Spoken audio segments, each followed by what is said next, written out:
जहां हुए बलिदान मुखर्जी वो कश्मीर हमारा है।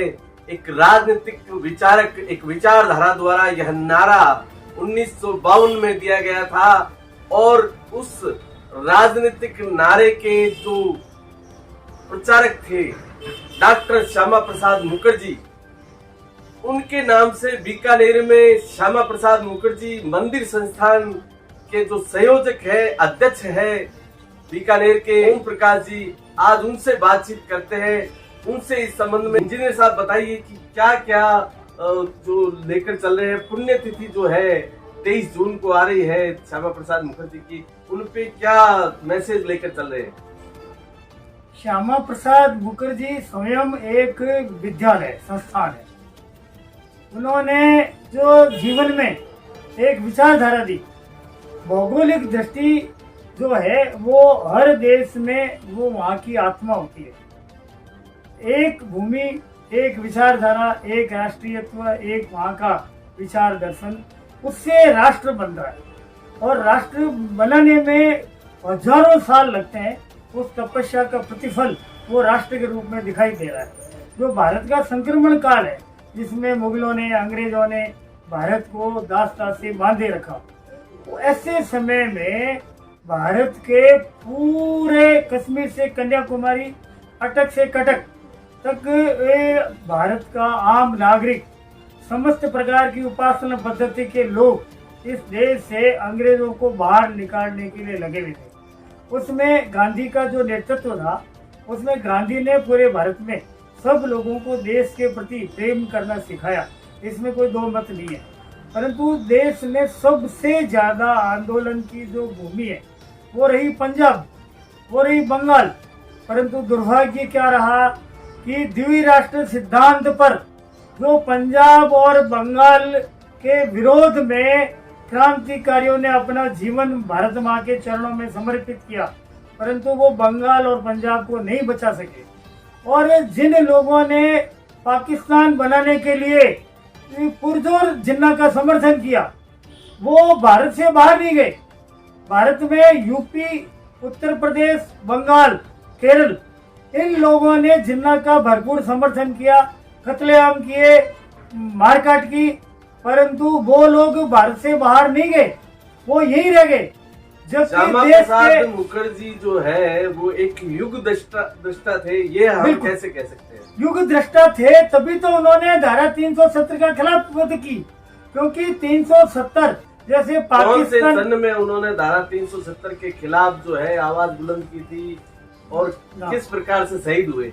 भारत सरकार में गांधी के आग्रह से नेहरू ने श्यामा प्रसाद मुखर्जी को हिंदू प्रतिनिधि के रूप में केंद्रीय मंत्रिमंडल में शामिल किया।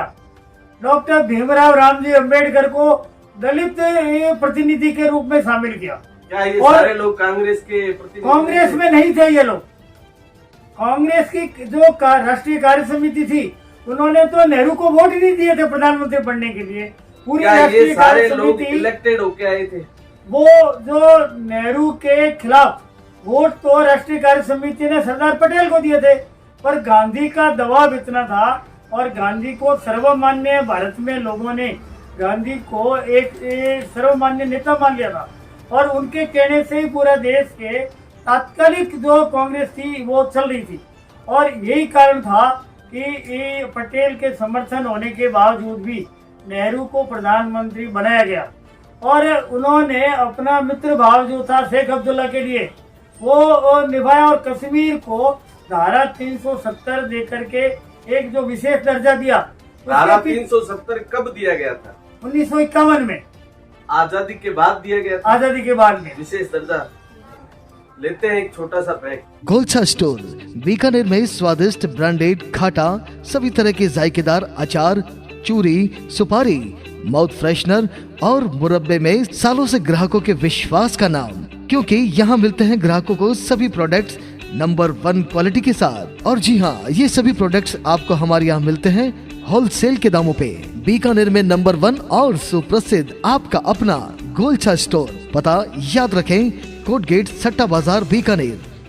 अनमोल कलेक्शन बीकानेर शहर में मल्टी ब्रांड आउटलेट, रेडीमेड का भव्य शोरूम, जहां पर मिलेंगे आपको 2 साल से लेकर सभी उम्र के किड्स और मेंस कैजुअल, फॉर्मल और party wear dresses, pant shirt, T shirt, kurta pajama, coat pant suit, sherwani, jacket set, western outfit के साथ साथ समर और विंटर कलेक्शन की भरपूर रेंज उपलब्ध है आपके लिए अनमोल कलेक्शन में, वो भी विशेष आकर्षक स्कीम और उपहारों के साथ। पता याद रखें, अनमोल कलेक्शन, खजांची मार्केट, बीकानेर।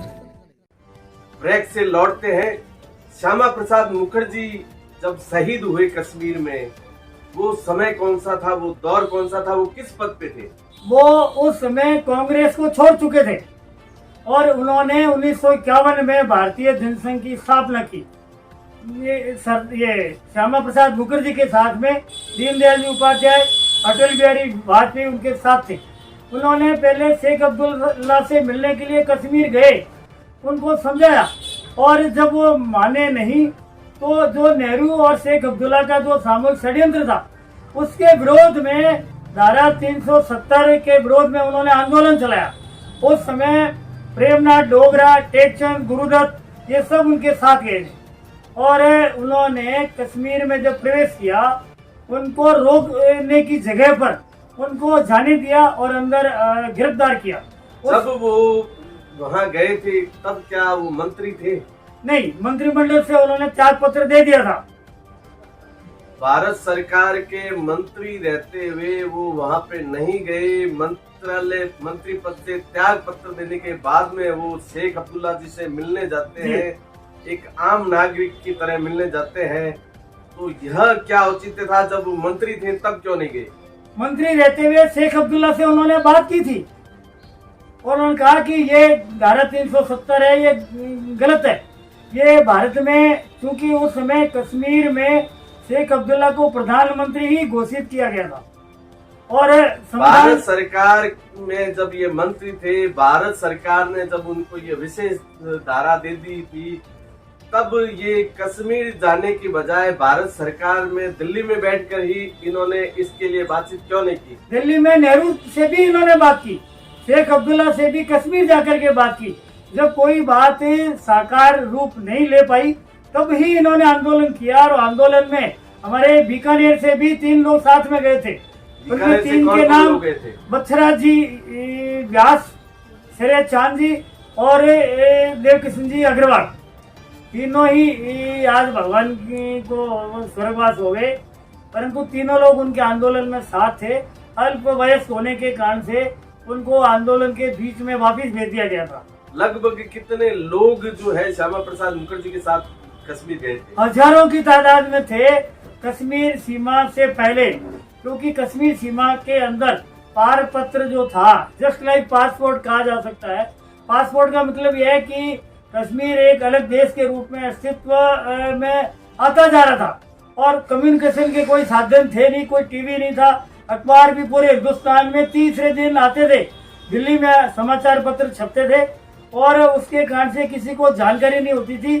केवल ऑल इंडिया रेडियो जो था वो भारत सरकार के नियंत्रण में था और नेहरू का जो एक सम्मोहन था वो इतना विशाल था कि भारत के लोगों तक में कोई बात जो वास्तविकता है वो पहुंच ही नहीं रही थी। जब शहीद हुए तो किस प्रकार से, कहाँ शहीद हुए? जम्मू कश्मीर में शहीद हुए या देश के अन्य भाग में शहीद? नहीं, श्रीनगर की जेल में शहीद हुए। जेल भी नहीं थी, वो एक स्कूल का प्रांगण था, उसमें कोई सुविधा नहीं थी, वहां पर इनको रखा गया था और वहां का जो वातावरण जो था, बाद में जब लोगों ने देखा तो ये लग रहा था कि एक मंत्री का एक राष्ट्रीय अध्यक्ष होने के बाद में भी उनको वो सम्मान नहीं दिया, क्योंकि नेहरू और अब्दुल्ला उनको अपने रास्ते से हटाना चाहते थे और वो उसमें सफल भी हुए थे। आप ये देखिए त्रासदी, जब ये भारत में पंजाब और बंगाल पाकिस्तान को दिया जाना नेहरू की कुत्सित योजना से मान लिया गया था, उस समय श्यामा प्रसाद मुखर्जी ने कहा कि नेहरू ने भारत का विभाजन किया और मैंने पाकिस्तान का विभाजन किया है। उन्होंने कहा ये पार्लियामेंट के अंदर कि भारत में पंजाब के सिख और बंगाल के हिंदू कहा जाएंगे, इसलिए इनके भी 2 टुकड़े किए जाएंगे।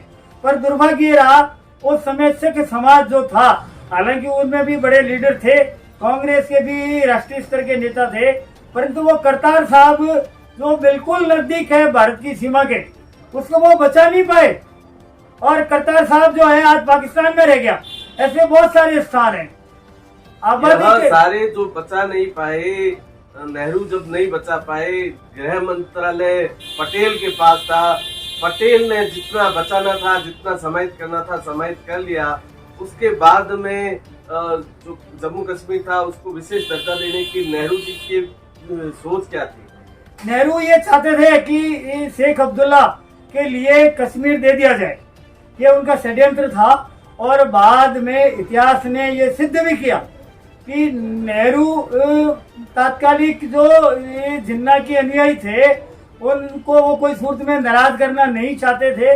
और आप इसको अगर बहुत गहराई से देखेंगे तो जिस समय नेहरू ने धारा 370 पार्लियामेंट में पास करने के लिए सरदार पटेल पर दबाव बना करके इंग्लैंड चले गए, सरदार पटेल की ये इतिहास उनको आशीर्वाद देता है कि उन्होंने लिखा कि ये धारा 370 टेम्परेरी है, और टेम्परेरी के कारण से ही ये लगातार आंदोलन जनसंघ ने चलाया और उसका फलीभूत हुआ 5 अगस्त 2019 में भारत के हृदय सम्राट नरेंद्र मोदी और अमित शाह के द्वारा 5 अगस्त 2019 में भारत की संसद में सर्वसम्मत होकर के धारा 370 हटाई गई।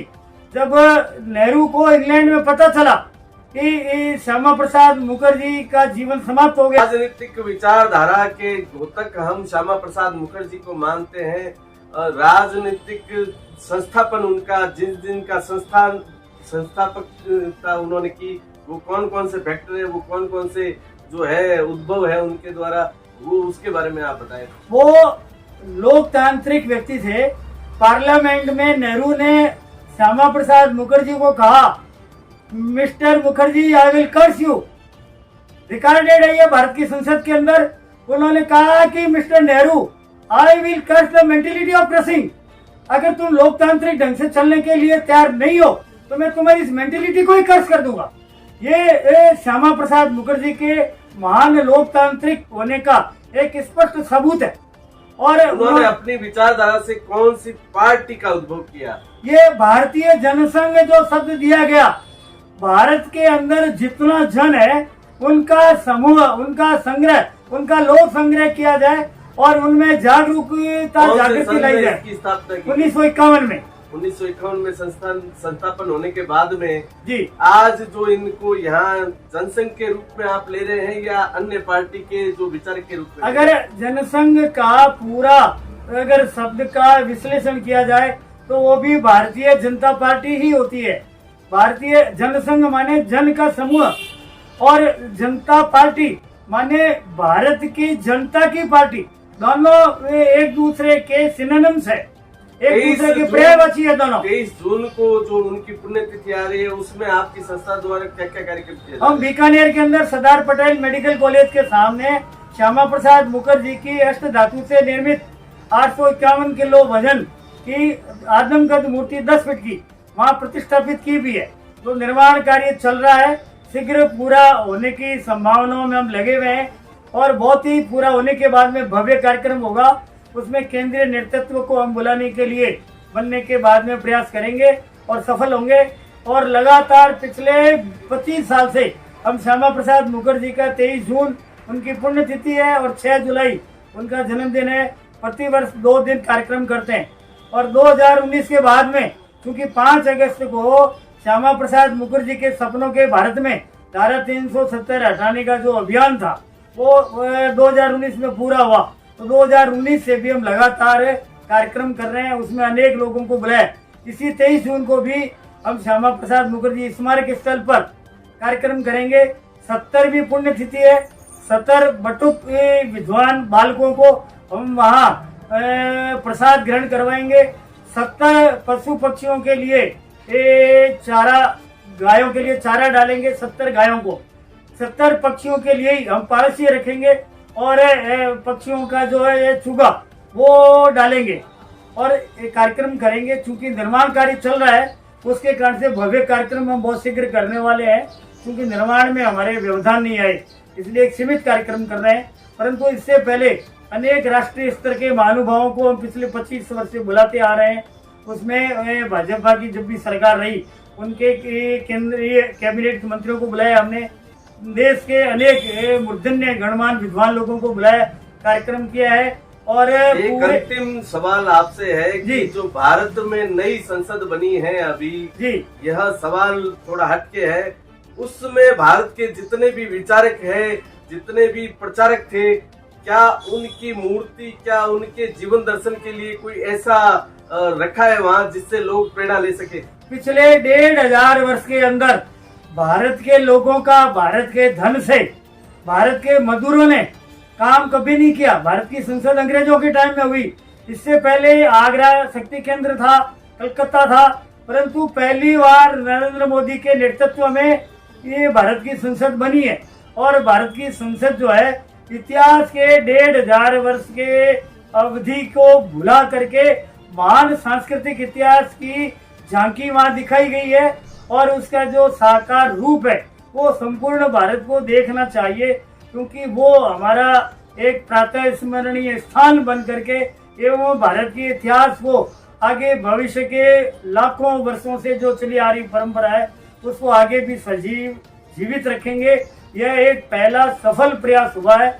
और आप आश्चर्य करेंगे राजेश जी, उसी दिन 28 मई को भारत की संसद में वीर सावरकर की उस दिन दिवस था और उस दिवस के दिन उनका अनावरण किया गया है भारतीय संसद का। भारत की पुरानी जो संसद है उसको किस रूप में भारत सरकार उसका कोई न कोई अभिलेखागार के रूप में या भारत के जितने भी ऑफिस लगते हैं उसके लिए प्रयास कर रहे हैं। समय आने पर जब भारत सरकार इसकी घोषणा करेगी तो आपके भी जानकारी में लाएंगे हम उसका क्या उपयोग लिया जाना है। क्यों न उस संसद को भारत के जितने भी विचारक थे, जितने भी राष्ट्रीय चिंतक थे, उनके अभिलेखागार के रूप में उनको विकसित कर दिया जाए। ये विचाराधीन है, ये जैसे होगा आपके जानकारी में ला दिया जाएगा। बहुत बहुत धन्यवाद, आप हमारे स्टूडियो पधारे, आपका बहुत बहुत धन्यवाद। जैन हिंदुस्तान के दर्शकों को आप कोई संदेश देना चाहे तो अपनी तरफ से। जैन हिंदुस्तान के आप लोगों की टीम का मैं आभारी हूँ कि आपने अपने स्टूडियो में मुझे बुलाया और श्यामा प्रसाद मुखर्जी के महान जीवन दर्शन को आपने जनता तक पहुंचाने का जो प्रयास किया है उसके लिए मैं श्री श्यामा प्रसाद मुखर्जी स्मृति मंदिर के अध्यक्ष के नाते आपका साधुवाद और आपका आभारी हूँ। और इस मैसेज को पूरे दुनिया में आप पहुंचाएं। और श्यामा प्रसाद मुखर्जी के जीवन दर्शन पर हम स्मारिका भी बना रहे हैं। उस स्मारिका में एक हिस्सा श्यामा प्रसाद मुखर्जी के जीवन पर, दूसरा हिस्सा उसी में ही हनुमान प्रसाद जी पौधार के जीवन पर, क्रांतिकारी जो बीकानेर संभाग में जितने हुए उन पर, और बीकानेर का महान जो इतिहास है उसके बाद में अंतिम जो चरण है उसी स्मारिका के अंदर जो हम जन सहयोग से कर रहे हैं उसमें जिस व्यक्ति ने आर्थिक सहयोग किया है उसका नाम और आर्थिक सहयोग की राशि उसमें अंकित रहेगी। और पूरे विश्व में भारत के लोगों के पास में और भारत के प्रेमी राष्ट्र भक्त लोगों के पास में, भारत के प्रति सहानुभूति रखने वाले लोगों के हाथ में ये स्मारिका पहुंचाने का प्रयास करेंगे। और आप समय समय पर, आपको जब समय मिले हमारे स्मारक स्थल पर आप आइए और प्रत्यक्ष रूप से वहां आकर के देखें हमारे काम की। अगर आपको लगता है कि सराहना की जानी चाहिए तो हमारे उस मैसेज को भी आप जन जन तक पहुंचाएं। आपने बुलाया इसके लिए मैं हृदय से आभारी हूँ। मेरी पूरी कार्यकर्ताओं की टीम के भरोसे आपका आभार प्रकट करता हूँ। बहुत बहुत धन्यवाद।